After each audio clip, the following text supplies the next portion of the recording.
નમસ્કાર ખેડૂત મિત્રો, કૃષિ ઇન્ફો ચેનલમાં હું કીર્તિકુમાર આપનું હાર્દિક સ્વાગત કરું છું. આ જે છે એ મિત્રો અજમા છે. અજમાની સંપૂર્ણ માહિતી આપણે જયસુખભાઈ બાબરિયા પાસેથી લેવાના છે. જયસુખભાઈ, એક તમારું પૂરું સરનામું, એક તમારું નામ ને એક તમારો મોબાઈલ નંબર મારા દર્શક મિત્રોને આપો. જયસુખભાઈ નાગજીભાઈ બાબરિયા, તાલુકો જિલ્લો અમરેલી, 98 715 તો આ જે છે એ મિત્રો આ જયસુખભાઈનો મોબાઈલ નંબર છે. આ જે અહીંયા અજમા વિશેની કોઈ પણ માહિતી તમારે જોઈતી હોય તો આ જયસુખભાઈનો તમે સંપર્ક તમે કરી શકો છો. તો જયસુખભાઈ, આજે તમે આ અજમા છે, અજમાનું તમારે વાવેતર તમારે કેટલા વીઘામાં છે?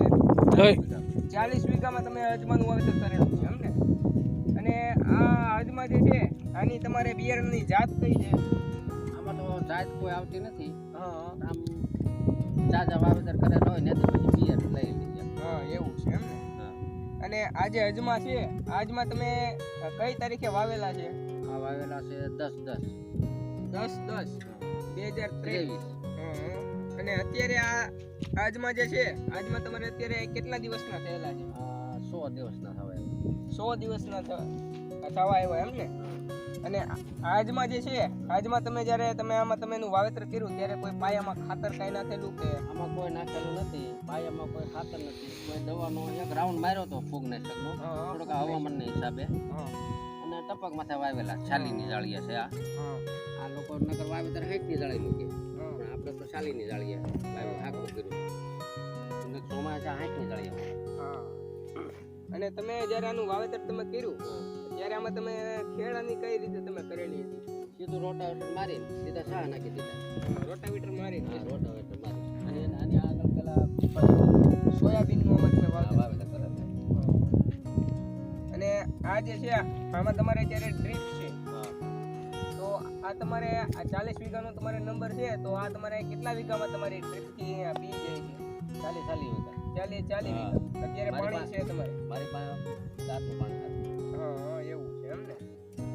અને કોઈ અહીંયા બીજું કઈ વાવેતર તમે કરેલું અહીંયા વાડીમાં કે? હળદર વાવી હતી. હળદરને તો બોઇલ જ થઈ ગયું છે. ખાલી બાકી છે. હવે ખાલી અજમા છે. અજમા છે એમ ને? અને આ અજમાને તમારે આનું થ્રેસર આનું ત્યાં ક્યારે આનું હાંકવાનું છે? અને તમારે વાઢવાના છે કે ધૂળેટી પછી? હા, હજી 1.5 મહિનો લે. હા, એ 1.5 મહિનાની વાર છે એમ ને? હા. આમાં તમારે અંદાજે તમારે આનો ઉતારો કેટલો કાવ છે? આ બધા કે 10-12 મણ થાય છે. સોમામાં કરતા અટાણામાં થોડોક લીલાવા થાય. 10 થી 12 મણ. ભાવ થોડો સારો મળે. સોમામાં થોડાક લાલ થઈ જાય.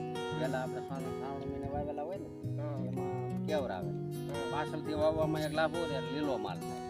બજારે થોડી ખારી મળે. ભાવ તમને મળે? હા, ભાવ ઊંચો મળે. સ્ટેશનની અંદર કાઢે છે આ બધા. અત્યારે તો શું છે, નવી સિસ્ટમના થઈ ગયા ને સ્ટેશન, એટલે એમાં નીકળે.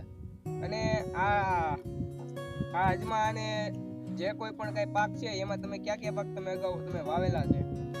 અને પેલા તો મેં સોયાબીન વાવેલા હતા. સોયાબીન નીકળ્યા એટલે રોટાવેટર મારી ચા નાખી દીધા. ચા નાખી દીધા, અજમાવી દીધા. અને કોઈ અત્યારે કઈ ઉનાળુ પાકની કઈ તમારે અહીંયા કઈ વાવેતર કઈ કરવાના કે કઈ રીતે? અત્યારે હવે તો હજી આ લેટ પડશે. પછી હું ખેડ નો પછી ખેડ કરવાનું નો સેટિંગ રહે ત્યાં પાછું સોમાં વાંબી જાય. તો જયસુખભાઈ, હા, આ તમે અજમા વિશે જે કાંઈ પણ માહિતી અમારા ખેડૂત મિત્રોને આપી એ બદલ તમારો ખૂબ ખૂબ આભાર. તો દર્શક મિત્રો, જો તમે આ મારી યુટ્યુબ ચેનલ પર જો તમે નવા આવેલા હોય તો આ મારી યુટ્યુબ ચેનલને ફટાફટ સબસ્ક્રાઇબ કરી લેજો. આભાર. જય જવાન, જય કિસાન.